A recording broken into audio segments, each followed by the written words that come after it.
नारायण नारायण। आज हम पढ़ रहे हैं श्री राम धर्म सेतु संरक्षक सप्तम प्रवचन श्री रामः शरणम मम। पुष्प वाटिका में गोस्वामी जी ने जिस विलक्षण श्रृंगार की सृष्टि की है और उस श्रृंगार के साथ उन्होंने वात्सल्य और करुणा को जोड़कर जो एक सर्वथा नया प्रयोग किया है, हम उसके तत्व पर विचार करें।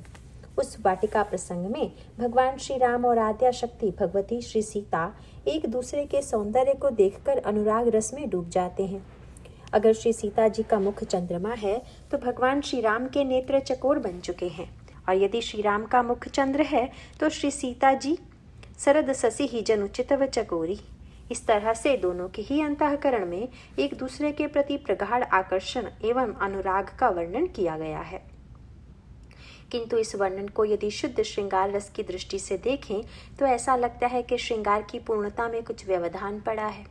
तात्पर्य यह है कि श्रृंगार के परिपाक के लिए जिस तरह के वातावरण की अपेक्षा थी, उस वातावरण में गोस्वामी जी ने कुछ ऐसी बातें रखी हैं जो श्रृंगार रस के अनुकूल नहीं है। इसे यूँ कहा जा सकता है कि गोस्वामी जी यदि कवि मात्र होते और उनकी दृष्टि शुद्ध रस परक होती तो वे रस की परिपूर्णता तक प्रसंग को पहुंचाने का प्रयास करते। लेकिन वे कवि भी हैं और भक्त भी, किंतु उनमें भक्ति पक्ष की ही मुख्यता है। इसीलिए उन्होंने इस श्रृंगार के साथ जिस वात्सल्य और करुणा का मिश्रण किया है, वह उनकी भक्ति संबंधी मान्यता का द्योतक है। आइए संक्षेप में उसी पर विचार करें। भगवान श्री राम लता कुंज से श्री सीता जी का सौंदर्य देख रहे हैं। अचानक सखियों की दृष्टि उन पर पड़ी और उन्होंने लता कुंज की आड़ में खड़े हुए भगवान श्री राम की ओर श्री सीता जी का ध्यान आकृष्ट किया। श्री सीता जी नेत्र मार्ग से उनके सौंदर्य को अपने हृदय मंदिर में ले आती हैं और पलकों के कपाट बंद कर लेती हैं। ठीक उसी समय भगवान श्री राम भी लता कुंज से प्रकट हुए और सखियों ने श्री सीता जी से कहा, उन्हें संकोच न हो इसलिए ऐसा कह दिया कि लगता है आप नेत्र मूंद कर पार्वती जी का ध्यान कर रही हैं। पार्वती जी का ध्यान तो फिर भी किया जा सकता है, इस समय आप जरा दृष्टि तो डालिए। श्री सीता जी ने सखियों की बात सुनकर संकोच भरे नेत्र खोले।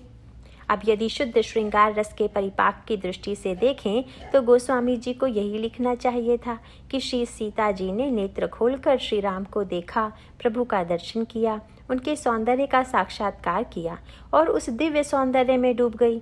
पर गोस्वामी जी कहते हैं कि श्री सीता जी ने जब नेत्र खोलकर देखा तो उन्होंने सामने दो राजकुमारों को खड़े पाया, अर्थात श्री राम के साथ लक्ष्मण को भी देखा।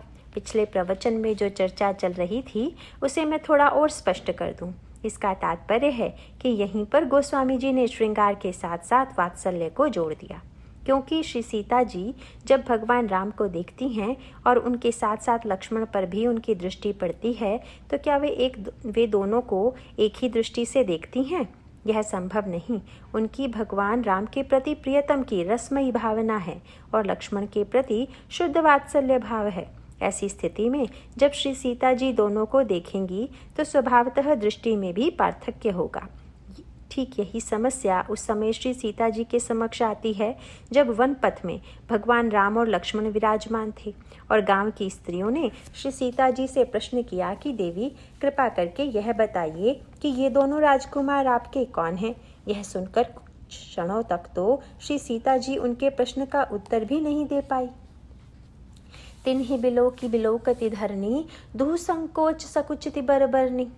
श्री सीता जी राघवेंद्र और लक्ष्मण जी की ओर देखकर पृथ्वी की ओर दृष्टि झुका लेती हैं, जिससे ऐसा लगता है मानो प्रश्न सुनकर वे संकोच से गड़ी जा रही हों। पर गांव की स्त्रियां, ग्राम वधूटियां तो उत्तर सुनने के लिए व्यग्र हैं और फिर श्री सीता जी दोनों का परिचय देती हैं। दोनों का परिचय देते समय गोस्वामी जी ने श्री सीता जी के नेत्रों के लिए दो उपमाएं दी। जब वे लक्ष्मण जी का परिचय देने लगी तो गोस्वामी जी ने कहा, सकुचि सप्रेम बाल मृग नयनी, बोली मधुर वचन पिक बयनी, सहज सुभाय सुभग तन गोरे, राम लखनु लघु देवर मोरे। श्री सीता जी ने जब संकोच भरी दृष्टि से देखा तो उस समय उनके नेत्र ऐसे हो रहे थे जैसे कोई मृग शावक हो, नन्हा सा मृग छौना हो, और उस शावक के नेत्रों में जो भाव होता है वही भाव श्री सीता जी के नेत्रों में है। बाल मृग नयनी और बोली मधुर वचन पिक बयनी, कोकिल बयनी। बाल मृग नयनी श्री सीता जी ने कहा कि ये जो बड़े सीधे स्वभाव के हैं, जिनका रंग गोरा है, वे मेरे छोटे देवर हैं। अब प्रभु का परिचय देना है। बहिरंग दृष्टि से आंखें तो वही हैं, लेकिन गोस्वामी जी दोनों में पार्थक्य करना चाहते हैं, क्योंकि जब वे श्री लक्ष्मण को देखती हैं तो उनकी दृष्टि में कोई अन्य भाव होता है, और जब श्री राम की ओर देखती हैं तो उनकी दृष्टि में कुछ और भाव होता है। जब वे श्री राम की ओर देखने लगी तो गोस्वामी जी ने बाल मृगनयनी नहीं कहा। वैसे साहित्य में मृगनयनी शब्द का बार बार प्रयोग हुआ है, और गोस्वामी जी ने भी अनेक प्रसंगों में मृगनयनी शब्द का प्रयोग किया है, किंतु यहाँ मृग के साथ एक शब्द और जोड़ दिया, बाल। यदि मृग और मृग शावक में तुलना करके दोनों के अंतर पर विचार करें तो मृग के नेत्र भी विशाल होते हैं और मृग शावक या बाल मृग के नेत्र भी विशाल होते हैं। इसीलिए मृग के साथ साथ बाल या शावक शब्द जोड़ने की क्या आवश्यकता है। इसका उस वाटिका प्रसंग से घनिष्ठ संबंध है। जब तक श्री सीता जी ने भगवान राम का दर्शन नहीं किया था, तब भी गोस्वामी जी ने उनके नेत्रों की तुलना बाल मृग से की है। जिस समय श्री राम और लक्ष्मण का वर्णन श्री सीता जी ने सुना और उनके अंतःकरण में दर्शन की इच्छा जागृत हुई, तो उस समय गोस्वामी जी कहते हैं, चकित विलोकति सकल दिसी जनु शिशु मृग सभीत। श्री सीता जी चकित होकर इस तरह देख रही हैं मानो बाल मृगी भयभीत होकर चारों ओर देख रही हो। पुष्प वाटिका प्रसंग में भी श्री राघवेंद्र के दर्शन से पहले उनके नेत्रों की तुलना बाल मृगी के नेत्रों से की गई है, और वनपथ में भी जब श्री सीता जी लक्ष्मण की ओर देखती हैं तो गोस्वामी जी पुनः उनके नेत्रों की तुलना बाल मृग से ही करते हैं। तात्पर्य यह है कि जहाँ तक आकृति का प्रश्न है, मृग और बाल मृग के नेत्रों में कोई अंतर नहीं है। नेत्र तो दोनों के बड़े बड़े हैं, पर मृग और मृग शावक में एक बहुत बड़ा अंतर है। वह यह है कि मृग शावक की आंखों में भोलापन है और मृग की आंखों में उस भोलेपन का अभाव है। अर्थात बाल मृग में सात्विकता की कोमल भावना है और मृग नयनी में श्रृंगार रस की भंगिमा विद्यमान है। श्रृंगार रस की भंगिमा के लिए मृग नयनी शब्द का प्रयोग किया जाता है। अतः श्री सीता जी के नेत्रों में जब तक श्रृंगार का प्राकट्य नहीं हुआ था पुष्पवाटिका में, तब तक गोस्वामी जी ने उनके नेत्रों के लिए बाल मृग नयनी शब्द का प्रयोग किया, और उसके पश्चात ज्यों ज्यों श्रृंगार रस चरमोत्कर्ष की ओर बढ़ता गया, त्यों त्यों गोस्वामी जी उपमाओं में परिवर्तन करते गए। जब तक उन्होंने राघवेंद्र को नहीं देखा था, तब तक बाल मृग नयनी थी, किंतु आगे चलकर जब वे उन्हें खोजने लगी और जब तक श्री राघवेंद्र दिखाई नहीं पड़े, तब भी गोस्वामी जी वही उपमा दोहराते हैं। जहाँ विलोक मृग सावक नयनी, जनु तहाँ बरिस कमल सित श्रेणी। मृग शावक नयनी श्री सीता जी जिस ओर दृष्टि डालती हैं, मानो वहाँ सफ़ेद कमलों की वर्षा हो रही हो। यहाँ पर भी कमल सित शब्दों का प्रयोग किया गया है। सफ़ेद कमलों की वर्षा में भी वही संकेत है कि नेत्रों में 3 रंग हैं, श्वेतिमा है, लालिमा है और श्यामता है। गोस्वामी जी कहते हैं कि श्री सीता जी की दृष्टि के द्वारा चारों ओर जो कमलों की वृष्टि हो रही है, वे सफ़ेद रंग के कमल हैं। इसका अभिप्राय है कि श्वेत रंग सात्विकता का प्रतीक है। नेत्रों के 3 रंगों पर तो कवियों ने बहुत लिखा है। आपने वह प्रसिद्ध दोहा सुना ही होगा, अमिय हलाहल मद भरे श्वेत श्याम रतनार, जियत मरत झुकी झुकी परत, जही चितवत एक बार। अतः गोस्वामी जी जब श्यामता और अरुणता के स्थान पर श्वेत कमलों की वर्षा की बात कहते हैं, तो नेत्रों की सात्विकता की ओर संकेत करते हैं, और यह उनकी अपनी शैली है।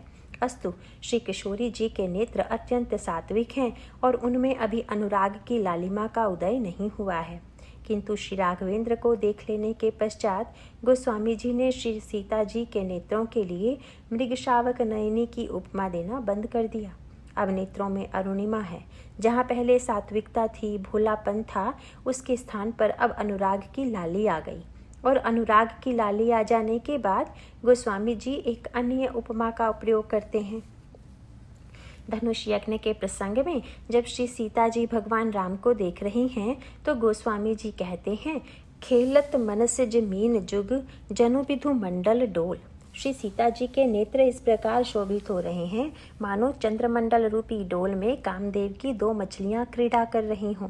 श्रृंगार और अनुराग के कारण नेत्रों में आई मछलियों की सी चंचलता को ध्यान में रखकर ही गोस्वामी जी ने ऐसा कहा। गोस्वामी जी ने श्रृंगार रस को और आगे बढ़ाया। इसके पश्चात धनुष भी टूट गया और धनुष यज्ञ के उपरांत श्री सीता जी विवाह मंडप में भगवान राम को देखती हैं। इस पर गोस्वामी जी से प्रश्न किया गया कि अब श्री सीता जी मृगशावक नयनी हैं या उनके नेत्र मीन के समान हैं। उन्होंने कहा कि अब तो मीन की उपमा भी ठीक नहीं लग रही है। वे कहते हैं, हरत मनोहर मीन छवि प्रेम पियासे नयन। अब तो ऐसा लगता है कि मछली की छवि को भी ये हर लेने वाले, क्षीण कर देने वाले हैं। नेत्रों में इतनी चंचलता और अनुराग की अरुणिमा दिखाई दे रही है कि गोस्वामी जी उनकी तुलना मीन से करते हैं। विवाह हो गया और विवाह के पश्चात जब ग्राम वधूटियों ने पूछा कि ये आपके कौन हैं, तो उस समय न तो वे बाल मृग नयनी हैं और न मीन नयनी। गोस्वामी जी ने कहा, खंजन मंजू तिरी छे नयननी। अब तो खंजन पक्षी के से सुंदर नयनों वाली हैं और ये तिरछे शब्द जब जोड़े गए जाकर धनुष भंग और विवाह के उपरांत जब इतने दिन का परिचय हो गया, तब गोस्वामी जी ने कहा, अब तो ऐसा लग रहा है कि खंजन के समान जिनके नेत्र हैं वे तिरछी दृष्टि से भगवान राम को देखती हैं। इस प्रकार श्री सीता जी के नेत्रों में अनुराग और श्रृंगार के विकास का परिचय गोस्वामी जी इन उपमाओं के माध्यम से देते हैं। किंतु वही श्री सीता जी जब लक्ष्मण जी को देखती हैं तो गोस्वामी जी को अपनी पुरानी उपमा ही याद आती है। वे कहते हैं, सकुचि सप्रेम बाल मृग नयनी।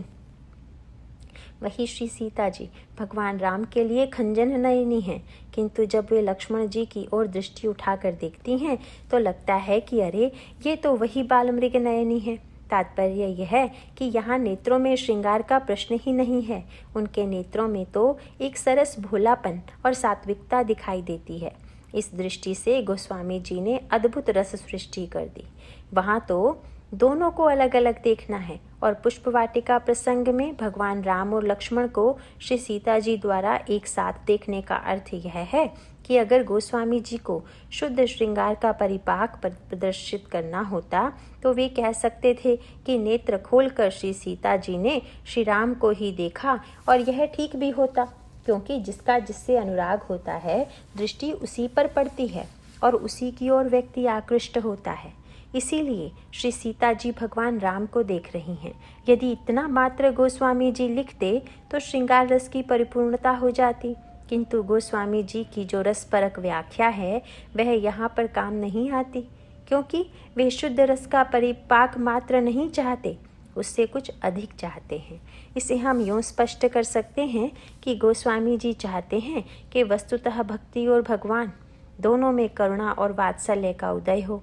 अगर भगवान राम और श्री सीता परस्पर एक दूसरे के दिव्य अनुराग रस में डूब जाएंगे तो उनके प्रेम और रस की परिपूर्णता हो जाएगी और उस स्थिति में स्वयं उनको रस की पराकाष्ठा का बोध होगा।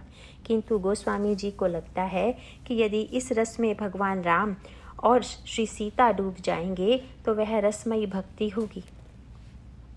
वृंदावन की रसमयी भक्ति में इसी पक्ष की प्रबलता है।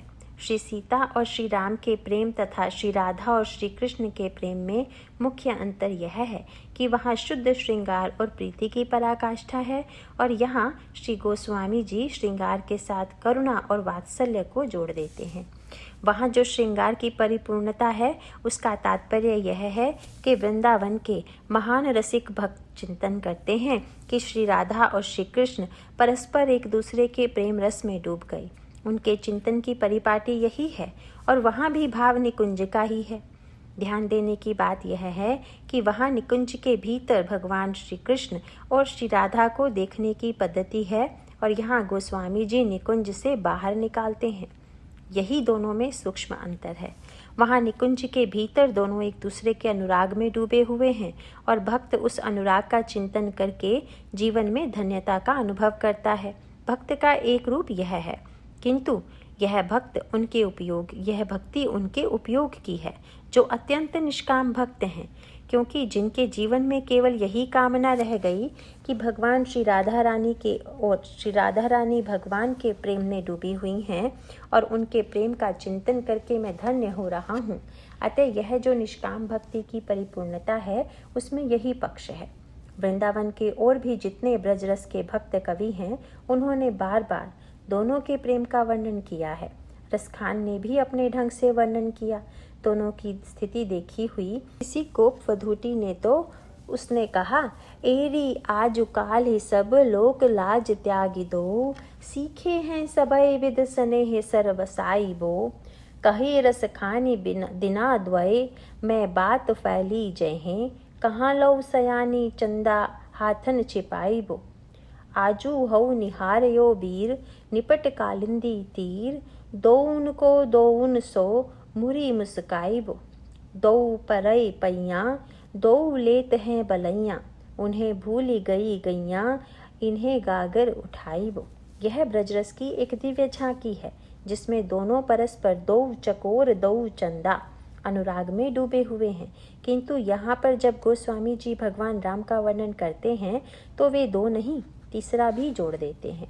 हम ध्यान करते हैं तो गोस्वामी जी ने कहा कि उस वाटिका प्रसंग में भी निकुंज से निकल कर आए तो श्री राम श्री सीता जी की ओर देखें और श्री सीता जी श्री राम की ओर देखें, क्योंकि लक्ष्मण जी साथ में हैं।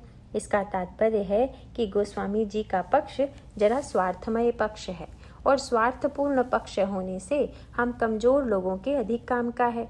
जिनमें इतनी निष्कामता हो कि वे दोनों के अनुराग का चिंतन करें और दोनों के अनुराग का चिंतन करके तृप्त होते रहें तो वे महान निष्काम हैं।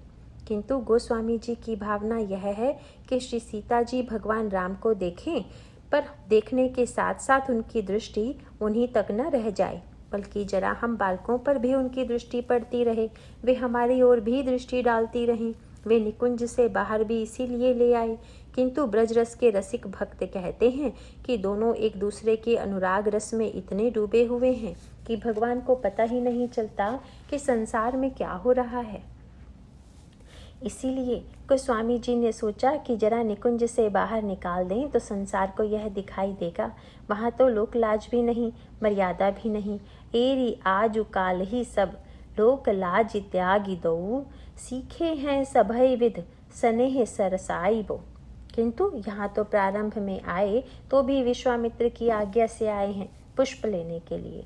श्री सीता जी आई हैं तो वे भी सुनयना की आज्ञा से आई हैं पार्वती जी का पूजन करने के लिए। यहाँ मर्यादा का चिंतन है और मर्यादा पूर्वक श्री सीता जी श्री राम के साथ साथ लक्ष्मण को देखती हैं। गोस्वामी जी ने तो एक ऐसी अद्भुत बात लिखी कि जब वे श्री सीता जी की वंदना करने लगे तो उन्होंने क्रम ही बदल डाला। जिसे शुद्ध क्रम की दृष्टि से देखें तो वह उल्टा है। किसी का नारी शरीर के रूप में परिचय दें तो उसके लिए 3 स्थितियां हैं। सबसे पहले किसी का परिचय कन्या के रूप में दिया जाएगा कि अमुक की कन्या है। विवाह हो जाने के पश्चात कहा जाएगा कि ये अमुक की पत्नी है, और जब संतान हो जाती है तो ये अमुक की माँ है। जब स्वयं श्री सीता जी ने पुष्प वाटिका में पार्वती जी की वंदना की तो इसी क्रम से की। जय जय गिरी बरराज किशोरी, आप हिमाचल की कन्या हैं। फिर कहा जय महेश मुख चंद चकोरी, आप भगवान शंकर के मुख चंद्र की चकोरी हैं। और फिर माँ के रूप में परिचय दिया, जय गज बदन षडानन माता, आप गणेश और स्वामी कार्तिकेय की माता हैं। यही क्रम रामायण में सर्वत्र पाया जाता है और यही सही क्रम भी है। लेकिन जब गोस्वामी जी श्री सीता जी की वंदना करने लगे तो उन्होंने क्रम भंग कर दिया। जनक सुता, यह तो बिल्कुल ठीक क्रम रहा, आप श्री जनक जी की पुत्री हैं, पर पुत्री के बाद क्रम क्या उल्टा गया। कहते हैं जनक सुता जग जननी, आप सारे संसार की माँ हैं।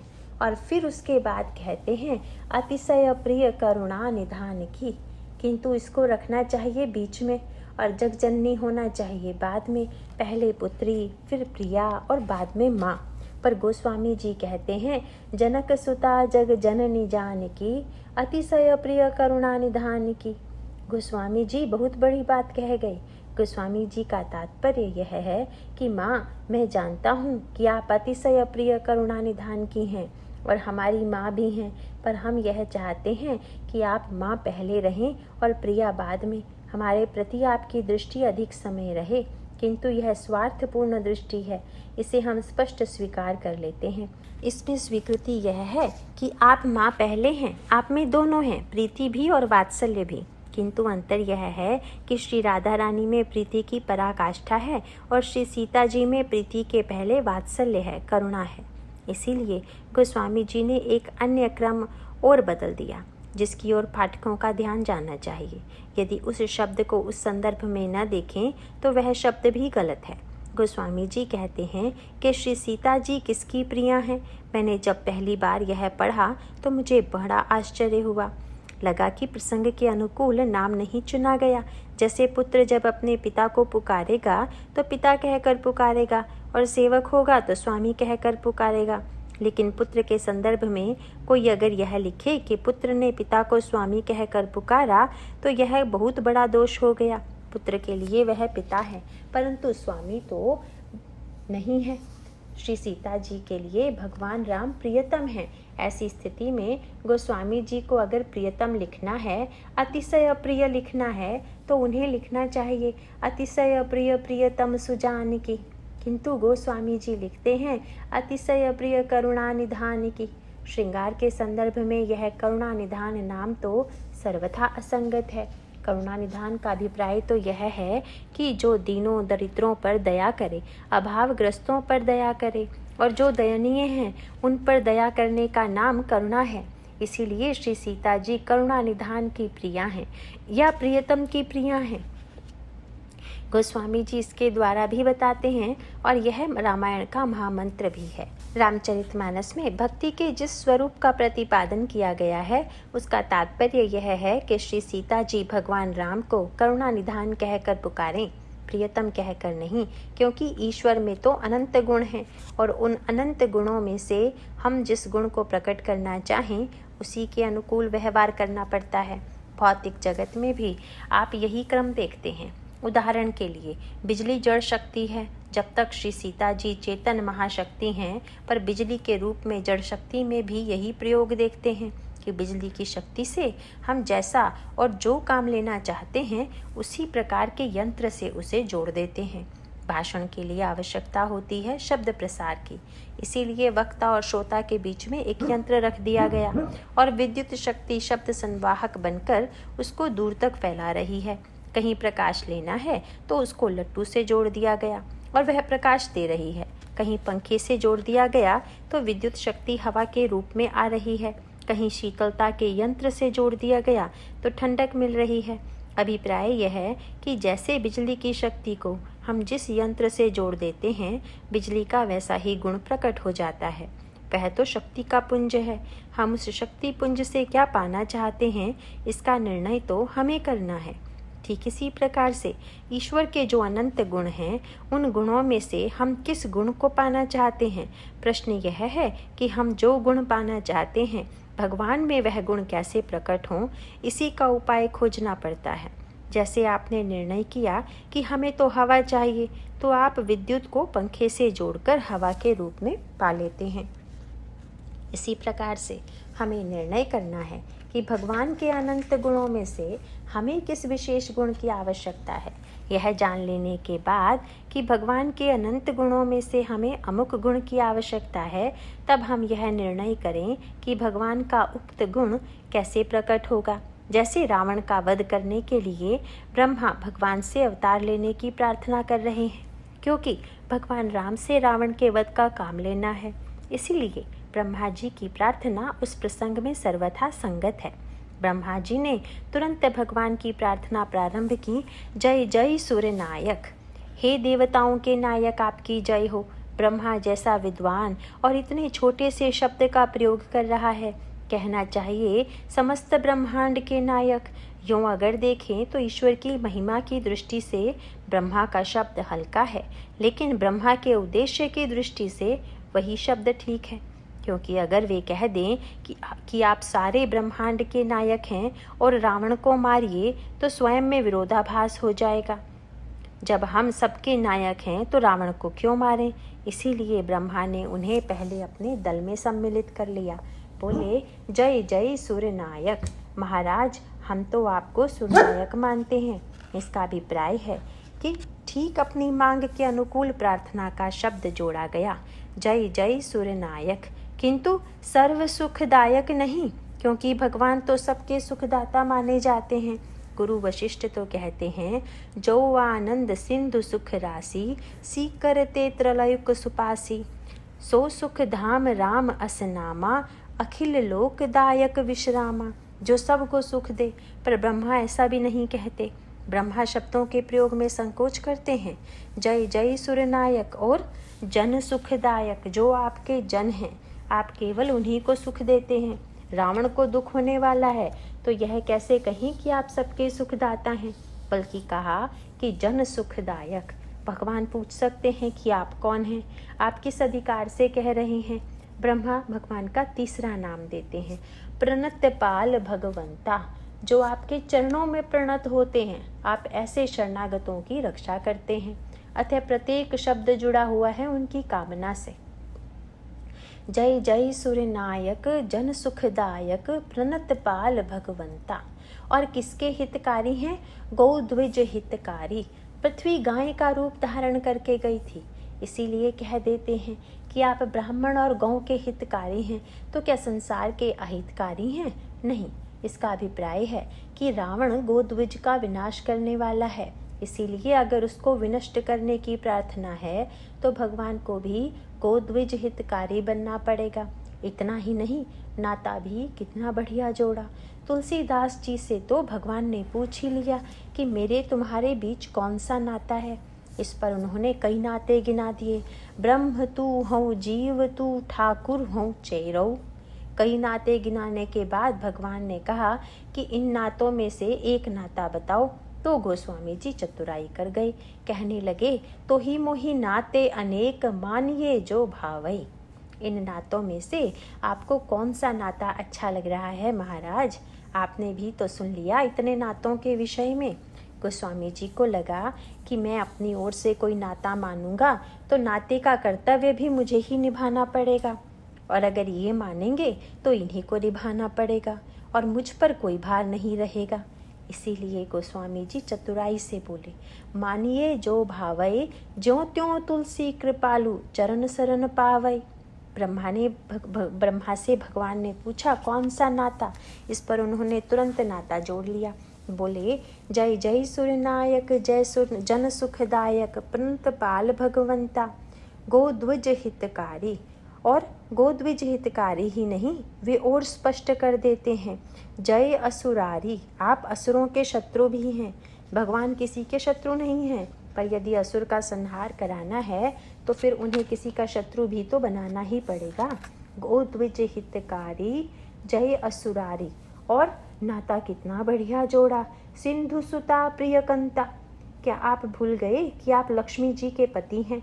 लक्ष्मी जी तो हम देवताओं की, समुद्र की ही कन्या हैं, इसीलिए आप तो जामाता हुए। अतः जामाता का जो कर्तव्य है आप उसका पालन कीजिए। इसका अभिप्राय है कि अनंत ईश्वर से हम जो पाना चाहते हैं उसके अनुकूल ही हमारा मंत्र होना चाहिए, उसके अनुकूल ही हमारा ध्यान होना चाहिए और उसी के अनुकूल हमारी स्तुति होनी चाहिए, तभी भगवान का वह गुण प्रकट होगा। एक बड़ी प्रसिद्ध घटना कही जाती है और है भी बड़ी सार्थक। एक बार वृंदावन में गोस्वामी जी और सूरदास जी महाराज का मिलन हुआ। दोनों में सत्संग चल रहा था कि अचानक एक मत वाला पागल हाथी कहीं से दौड़ता हुआ चला आया। बेचारे सत्संगी लोग उठकर भागने लगे और चिल्लाकर कहने लगे कि पागल हाथी आ रहा है, पागल हाथी आ रहा है। अतः सूरदास जी भी उठकर भागे। यह देखकर गोस्वामी जी ने कहा कि अरे आप भागते क्यों हैं? क्या भगवान हमारी रक्षा नहीं करेंगे? आप तो बैठिए। इस पर सूरदास जी ने बड़ा सुंदर उत्तर दिया। उन्होंने कहा कि हमारे वन में जो बाल गोपाल हैं वे अपनी रक्षा तो कर ही नहीं पाते, मेरी रक्षा क्या करेंगे? यह बात और है कि आपके आराध्य धनुष बाणधारी हों और वे आपकी रक्षा कर सकते हों। और कहा जाता है कि उसी समय एक बाण आया और हाथी मरकर गिर पड़ा। किंतु यह कोई सूरदास जी की कायरता नहीं है। इसका अर्थ है कि उन्होंने जो भाव जोड़ा, बाल गोपाल मान लिया तो उसी तरह का नाता निभाया। कई लोग ऐसी भूल करते हैं कि मानते तो हैं बालक और बालक मानने के बाद उनसे रक्षा की आशा करते हैं। आप लोगों में से किसी को पूजा में ऐसी भूल नहीं करनी चाहिए। ऐसा नहीं हो सकता कि बालक राम की पूजा करें और बाद में उनसे कहें कि आप हमारा यह काम कर दीजिए। बालक को दो दीजिए, उनसे मांगने की क्या बात है। हम जिस रूप में भगवान को चाहते हैं, बस उसी रूप में उसे पाने के लिए उसी प्रकार के भाव मंत्र से अपने को भगवान से जोड़ देना है। इस संबंध में रामचरितमानस में कहा गया, यद्यपि सम नहीं राग न रोषु, गहई न पाप पुनु गुण दोषु, तदपि करहि सम विषम बिहारा, भगत अभगत हृदय अनुसारा। जिसका हृदय जैसा है भगवान उसके लिए वैसे ही बन जाते हैं। रामचरितमानस में भी सर्वत्र इसी क्रम का संकेत किया गया है। गोस्वामी जी भगवान राम में कौन सा गुण प्रकट करना चाहते हैं, उनकी इस विषय में क्या अभिलाषा है, इसी में सारा रहस्य छिपा हुआ है। गोस्वामी जी की मान्यता है कि भगवान में करुणा का गुण प्रकट हो और उनकी भक्ति का मुख्य उद्देश्य है किसी तरह से भगवान में करुणा की सृष्टि हो। जब भक्ति के द्वारा भगवान में करुणा की सृष्टि होगी तो हम लोगों की दीनता पर, हमारी समस्याओं पर उनकी दृष्टि जाएगी और वे हमारी समस्याओं का समाधान करने की कृपा करेंगे। इसका अभिप्राय यह है कि ईश्वर भले ही सर्वशक्तिमान हो, पर सर्वशक्तिमान होते हुए भी जब उसमें करुणा उदित होगी, जब वह द्रवित होगा, तभी तो हमारी सहायता करने के लिए बेचैन होगा। गोस्वामी जी से भगवान ने पूछा कि क्या तुम्हें संसार में समर्थ लोग नहीं मिले? तुमने अन्यों का आश्रय छोड़कर मेरा ही आश्रय क्यों लिया? गोस्वामी जी ने कहा कि महाराज, मैं संसार में बहुत भटका, लेकिन मैंने देखा प्रभु अकृपालु। जिनमें सामर्थ्य थी उनका हृदय कठोर था, उनमें कृपा की कमी थी, और दूसरी ओर कृपालु अलायक जो बेचारे कोमल हृदय के थे, बात बात में आंसू बहाने वाले और द्रवित होने वाले थे, उनमें सामर्थ्य का अभाव था। अतः जब तक इन दोनों का संगम न हो, प्रभु अकृपालु कृपालु अलायक, जहाँ जहाँ चित ही डोलावो, इह समुझि सुनि रहो मौन ही, कही भ्रम कहा गवावो, तुम तजी और कौन पे जावो। गोस्वामी जी कहते हैं कि प्रभु, मुझे तो ऐसे समर्थ की आवश्यकता है जिसमें करुणा हो, कोमलता हो और जिसका हृदय उदार हो। इस दृष्टि से भक्ति कृपा मूर्तिमती श्री सीता जी द्वारा गोस्वामी जी क्या चाहते हैं? श्री सीता जी के सौंदर्य पर भगवान राम आकृष्ट हैं। वे उनके अनुराग में डूब गए, पर श्री सीता जी भगवान राम के अनुराग को पाकर स्वयं ही आनंदित न हो जाए। अपितु यूँ कहा जा सकता है कि संसार में भी तो श्रृंगार की परिणति जब वात्सल्य के रूप में होती है तो व्यक्ति में परिवर्तन आता है या नहीं? विवाहित पति पत्नी में प्रारंभ में एक दूसरे के प्रति अत्यंत प्रगाढ़ आकर्षण, श्रृंगार और अनुराग की भावना होती है, लेकिन तत्पश्चात जब संतान का जन्म हो जाता है तो एक परिवर्तन आता है। वह परिवर्तन यह है कि माता पिता दोनों नन्हे शिशु के लिए अपने अनुराग और सुख का कुछ न कुछ त्याग करते हैं। इससे निश्चय ही उनके अनुराग में, उनके सुख में बाधा पड़ी। इसका अभिप्राय है कि मान लीजिए कोई व्यक्ति बड़े अनुराग से अपनी प्रिया से वार्तालाप कर रहा है, पर उसी समय यदि नन्हा बच्चा रो पड़े तो इससे उनकी प्रीति में, उनके अनुराग रस के वार्तालाप में बाधा पड़ेगी। लेकिन माता पिता के अंतःकरण में यह झुंझलाहट नहीं होती कि बालक क्यों रोया, अपितु अपने स्नेह को समेट कर वे दौड़ते हैं और बालक को गोद में उठा लेते हैं और फिर बालक क्यों रो रहा है इसकी चिंता करने लग जाते हैं। गोस्वामी जी ने भी उस वाटिका में श्रृंगार के साथ वात्सल्य को जोड़ा। इसका तात्पर्य यह है कि माँ, आप प्रियतम के प्रेम में ही मत डूब जाइएगा, हम बालकों का रोना भी सुन लीजिए। इतना ही नहीं, बालक का रोना सुनकर माँ स्वयं द्रवित हो जाती है, बल्कि यह पिता को भी बाध्य करती है कि देखो बालक रो रहा है। इसीलिए जब वैद्य को, चिकित्सक को बुलावो जो दवा दे, उसको कष्ट हो रहा है। अतएव गोस्वामी जी चाहते हैं कि श्री सीता जी जो मूर्तिमती भक्ति हैं, अपने दिव्य सौंदर्य के द्वारा भगवान राम को अपनी ओर आकृष्ट करें, भगवान राम उनके अनुराग में डूब जाएं, लेकिन साथ में लक्ष्मण जी को जोड़कर याद दिला दिया कि बालक भी हैं महाराज, वात्सल्य का संबंध भी जुड़ा हुआ है, और जब कभी हम बालकों पर कष्ट पड़े तो हमें विश्वास है कि आप दोनों अपने ही आनंद में नहीं डूबे रहेंगे, हमारा भी ध्यान करेंगे। इसीलिए गोस्वामी जी श्री सीता जी से प्रार्थना करते हैं। भक्त जैसी प्रार्थना करेगा, श्री सीता जी उसी शब्द के द्वारा भगवान राम को पुकारेंगी। भक्ति के द्वारा भगवान का जो गुण हम प्रकट करना चाहेंगे वही गुण प्रकट होगा। अतः गोस्वामी जी ने श्री सीता जी से भगवान राम का नाम रखवाया, अतिशय प्रिय करुणा निधान की। अतः आप जब प्रभु को पुकारें तो प्रियतम कहकर मत पुकारिए, क्योंकि जब आप प्रियतम कहेंगी तो वे पूरी तरह से आपके प्रेम में डूब जाएंगी, और जब आप करुणा निधान कहकर पुकारेंगी तो करुणा करने के लिए वे हम लोगों को ढूंढेंगे। करुणा की आवश्यकता आपको नहीं, हम लोगों को है। इसीलिए रामचरितमानस में श्री सीता जी के इस श्रृंगार के नाते में करुणा को जोड़कर गोस्वामी जी ने एक नई परंपरा का श्री गणेश किया। और यदि इसी प्रसंग को और भी स्पष्ट रूप में समझना हो तो विनय पत्रिका पढ़ लीजिए। विनय पत्रिका में गोस्वामी जी ने भगवान के नाम पत्र लिखा, पर अंतर इतना ही है कि पत्र दूसरे व्यक्ति के द्वारा या आजकल की तरह डाक द्वारा भेजने की बजाय गोस्वामी जी स्वयं पत्र लेकर गए। स्वयं लेकर जाने का उद्देश्य यह है कि जब कोई बात कहने में संकोच हो या विस्तार से अपनी बात कहनी हो तो वह पत्र के माध्यम से सरलता से कही जा सकती है। जब पत्र लेकर गोस्वामी जी सभा में पहुँचे तो उन्होंने देखा कि बहुत बड़े बड़े व्यक्ति वहाँ विराजमान हैं। इसीलिए उन्होंने सोचा कि सब लोगों को अपना पक्षधर बना लें, तभी काम बनेगा। हमारे इस पत्र को सुनकर प्रभु पर अनुकूल प्रभाव पड़ना तो निकटस्थ व्यक्तियों पर ही निर्भर है। अतः लक्ष्मण जी, भरत जी, हनुमान जी और शंकर जी सबको प्रसन्न कर लिया, सबकी स्तुति कर ली। उन्होंने विनती की कि मेरा यह पत्र जब प्रभु के सामने पढ़ा जाए तो जरा आप भी समर्थन कर दीजिएगा। किंतु जब इतने से भी संतोष नहीं हुआ तो एकांत मार्ग पर चले गए, जहाँ श्री किशोरी जी, श्री सीता जी विराजमान थी। गोस्वामी जी का वह प्रसिद्ध पद आपने पढ़ा होगा, सुना होगा।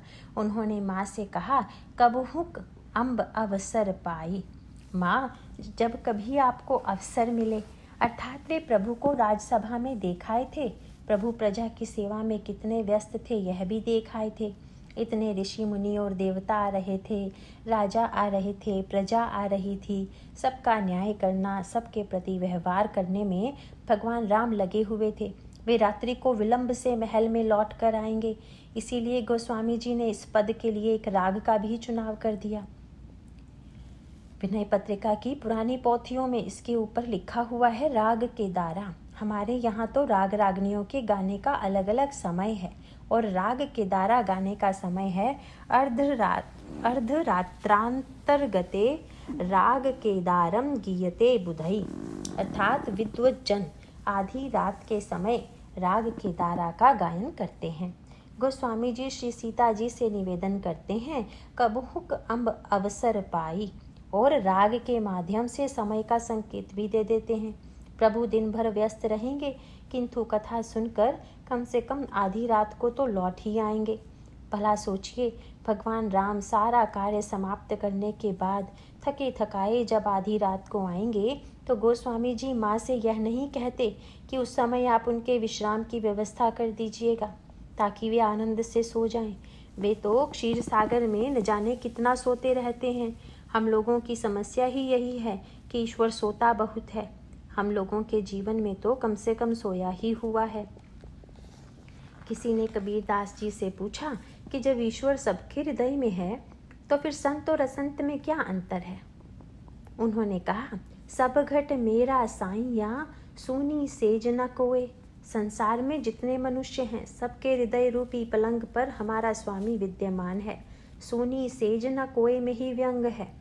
कबीर ने हृदय के सिंहासन पर न कहकर हृदय की शैया पर कहा। संसार में जितने प्राणी हैं उनके हृदय की शैया पर भगवान हैं। सिंहासन पर बैठा हुआ ईश्वर मिलेगा, पर सेज पर का अभिप्राय यह है कि सारे संसार के जीवों के हृदय में एक एक पलंग बिछा हुआ है और उस पलंग पर ईश्वर सो रहा है। संत कौन है? सब घट मेरा साइया, सूनी सेज न कोय, बलिहारी वा घट की, जा घट पर घट होए। जिसके हृदय में जाग गया है, नींद छोड़कर बैठ गया है, उसके हृदय में ईश्वर सक्रिय हो गया है। हमें जागने वाले ईश्वर की आवश्यकता है। जो सोया हुआ होगा वह हमारी ओर क्या ध्यान देगा। गोस्वामी जी तो भगवान को आधी रात को भी सोने नहीं दे रहे हैं और श्री सीता जी से अनुरोध कर रहे हैं। माँ का बालक के प्रति जितना पक्षपात होता है उतना अन्य किसी के प्रति नहीं होता। प्रियतम प्रभु आधी रात को पधारेंगे, आप उनका स्वागत कीजिएगा और उस समय जरा मेरी चर्चा चलाइएगा। मैं कल सभा में पत्र पहुंचाने वाला हूँ। यदि आप पहले से कुछ कह देंगी तभी तो मेरे पत्र का प्रभाव पड़ेगा। माँ ने पूछा कि तो मैं यही कह दूँ कि तुलसीदास ने आपके नाम एक पत्र लिखा है, पत्रिका लिखी है, उस पर आप ध्यान दीजिएगा। कृपा करके मेरा नाम ऐसे तो लीजिएगा ही नहीं, बल्कि प्रभु को द्रवित करके जिस बात को सुनकर वे हमारे पत्र पर ध्यान दे सके उसके लिए एक प्रयोग कीजिएगा। कबहुक अम्ब अवसर पाई, मेरियो सुधी ध्याई भी, कछु करुण कथा चलाई। एक तो स्वागत करें तो करुणा निधान कह कर करिएगा, इसके अतिरिक्त और कुछ मत कहिएगा। मर्यादा पुरुषोत्तम मत कह दीजिएगा, नहीं तो अनर्थ ही हो जाएगा। कहीं आपने कह दिया कि आइए मर्यादा पुरुषोत्तम और मेरा नाम ले दिया तो कहेंगे कि उसमें तो मर्यादा का लेश नहीं है, उसको तो जरूर दंड देंगे। जब मैं मर्यादा पुरुषोत्तम हूँ तो जो मर्यादा के विरुद्ध आचरण करे उसको तो दंड ही देना चाहिए। अगर आप कहीं कह देंगी कि आइए अखंड ज्ञान घन, भगवान अखंड ज्ञान घन भी हैं। ज्ञान अखंड एक सीतावर, माया बस्य जीव सचराचर, तो कहेंगे वह तो सर्वथा ज्ञान शून्य है, उसका व्यवहार तो अत्यंत भेदवादी है। इसीलिए न तो ज्ञान निधान, न मर्यादा पुरुषोत्तम और न धर्म धुरंधर, ये सब नाम मत लीजिएगा। तदनुपरांत मेरी यो सुधी द्याय भी, पर सुध दिलाने के पहले कछु करुण कथा चलाई। आप तो प्रियतम का नाम लेकर पुकारिएगा, करुणा निधान, और जब पूछें तो कहिएगा कि आज मैं आपको एक कथा सुनाना चाहती हूँ। प्रभु तो राजसभा से कथा सुनकर आए ही हैं, पर अब आधी रात को भी कथा सुनने बैठ गए और श्री सीता जी कथा सुनाएंगी। और कथा भी ऐसी सुनाइएगा जिसमें प्रभु ने दीन पर दया की हो, अपराधी को क्षमा किया हो। कोई ऐसा प्रसंग सुनाइएगा जिससे द्रवित होकर पिघल कर प्रभु मेरी भी सुध ले। इसे योग कहा जा सकता है कि जैसे कठोर सोने को अगर हम कोई आकृति देना चाहते हैं तो उसका उपाय यह है कि पहले उसे आंच पर पिघलाने के बाद जैसे सांचे में डाल दिया जाएगा उस सोने की वैसी ही आकृति हो जाएगी। इसी प्रकार ईश्वर को पहले प्रेम की आंच में पिघलाइए और फिर उसको जैसे सांचे में डालना हो वैसे सांचे में प्रेम रस से पिघले हुए उस ईश्वर को डाल दीजिए। बस ईश्वर वही रूप धारण कर लेगा। यदि पिघला कर मर्यादा पुरुषोत्तम बनाइएगा तो मर्यादा पुरुषोत्तम बन जाएगा, ज्ञान घन बनाइएगा तो ज्ञान घन बन जाएगा। बाली से यही भूल हो गई थी। भगवान राम ने बाली से पूछा, मुझे पहचानते हो? हाँ, धर्म हेतु अवतर हूँ गोसाई। आप तो मर्यादा पुरुषोत्तम है ना, आपने मुझे क्यों मार डाला? भगवान ने कहा, मैं मर्यादा पुरुषोत्तम हूँ ना। बाली ने कहा, हाँ तो सुनो। अनुज वधू भगिनी सुत नारी, सुनु सट कन्या समए चारी, इन्हीं कुदृष्टि बिलो कई जोई, ताही बधे कछु पाप न हुई। मैंने वही काम किया जैसा तुम मुझे समझते हो। मैं धर्म रक्षक हूँ, मर्यादा पुरुषोत्तम हूँ, अतः जो मर्यादा के विरुद्ध आचरण करे उसे दंड देना चाहिए। इसीलिए मैंने दंड दिया। पिघलाकर सांचे में डालने में बाली ने इतनी बड़ी भूल कर दी कि ईश्वर ने अपने दंड का ही समर्थन कर दिया। ईश्वर दंडदाता भी है, करुणामय भी है, किंतु उससे आप क्या पाना चाहते हैं? गोस्वामी जी करुणा पाना चाहते हैं, इसीलिए कहते हैं, मेरी यौ सुधी द्याय भी, कछु करुण कथा चलाई। जब करुण कथा समाप्त हो जाएगी तो भगवान द्रवित हो जाएंगे। वे पूछेंगे कि क्या कोई करुणा का पात्र आपको मिल गया है? आप इतने विस्तार से आधी रात को कथा सुना रही हैं तो जरूर कोई ना कोई करुणा का पात्र आपको दिखाई दे गया होगा।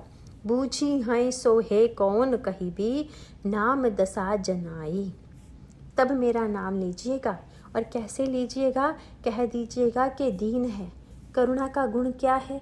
इसका नियम यह है कि अगर हम भगवान की करुणा प्राप्त करना चाहते हैं तो हमारे अंतःकरण में दैन्य का उदय होना चाहिए, क्योंकि करुणा का स्वभाव है कि वह सदा दीन की ओर होती है। यह ध्यान रहे कि समर्थ पर करुणा नहीं होगी।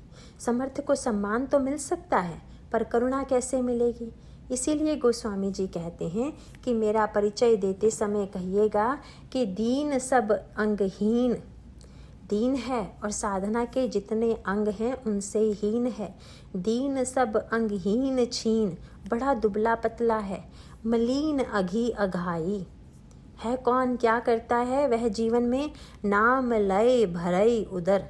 महाराज, आपका नाम लेकर पेट भरा करता है। भगवान पूछेंगे कि उसका नाम क्या है? गोस्वामी जी तुरंत सीता जी से कहते हैं कि मेरा नाम ले दीजिएगा और कह दीजिएगा कि दास ही दास कहाई।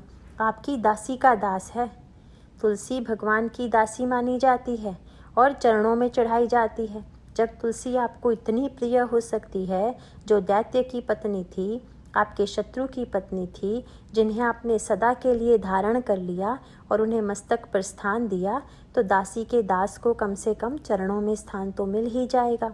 यह स्थान पाने का अधिकारी तो मैं हो ही जाऊंगा। दीन सब अंगहीन छीन, मलीन अघी अघाई। नाम लय भरई उदर एक, प्रभु दासी दास कहाई। बूझी हई सो है कौन, कही भी नाम दशा जनाई। सुनत राम कृपालु के, मेरी बिगरऊ बनी जाई। श्री राम है कृपालु। यह सीधे याद भी दिला दिया, मेरे लिए आप इतना कीजिएगा। मैं आपकी मर्यादा के अनुकूल कह रहा हूँ, क्योंकि जानकी जग जननी माँ है ना आप। इसका अभिप्राय है कि पिता की दृष्टि तो बालक के दोषों पर जा भी सकती है, पर माँ तो वात्सल्य से देखती है। जानकी जग जननी जनकी, किए बचन सहाई। तरई तुलसी दास भव, तब नाथ गुणगन गाई।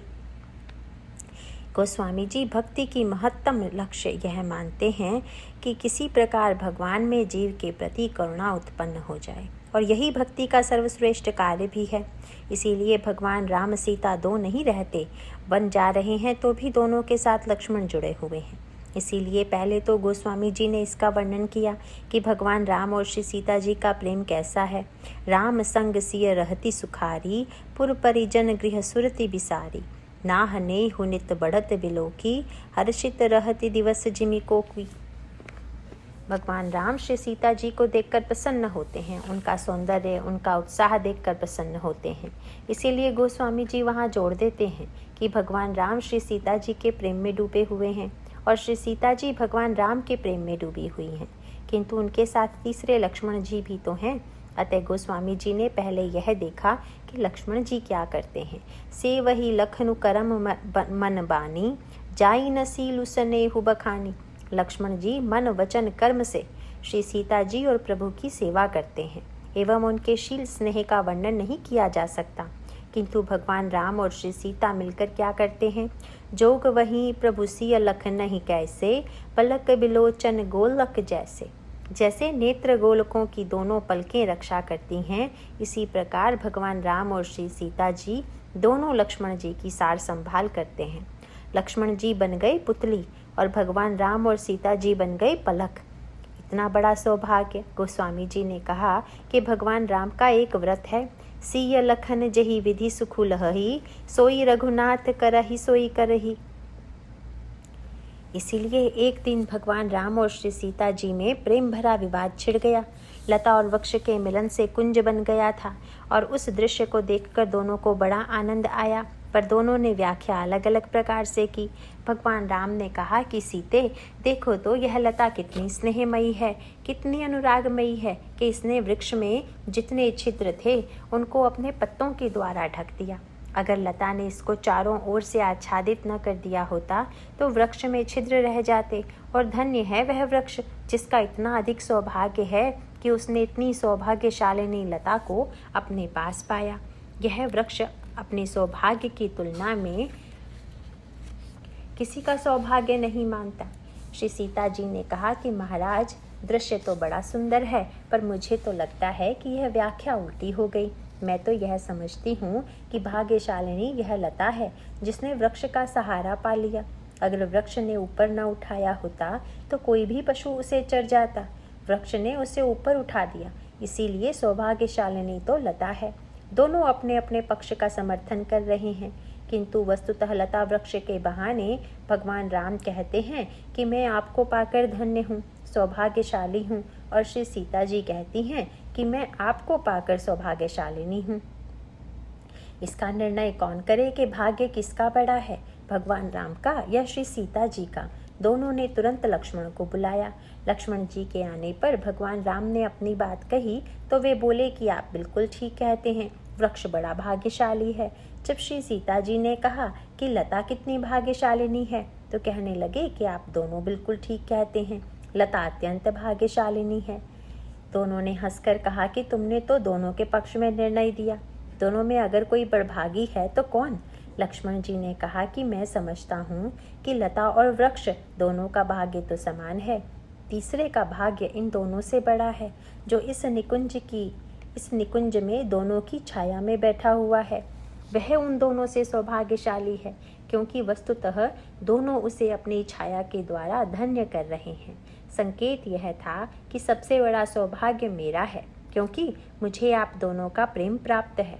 वस्तुतः गोस्वामी जी उस वाटिका में श्रृंगार के साथ जिस वात्सल्य और करुणा की सृष्टि करते हैं, उसका अभिप्राय यह है कि भगवान की दृष्टि जीव की ओर कैसे जाए और निरंतर उनका संग और रक्षा कैसे प्राप्त हो, इसकी चिंता गोस्वामी जी को इतना सताती है कि वे श्रृंगार रस की पूर्णता की परवाह किए बिना कह देते हैं कि आप आंख बंद करती हैं तो केवल प्रियतम को देखती हैं, पर आंख खोलकर देखेंगी तो आपको श्री राम के साथ जीव भी तो दिखाई देगा।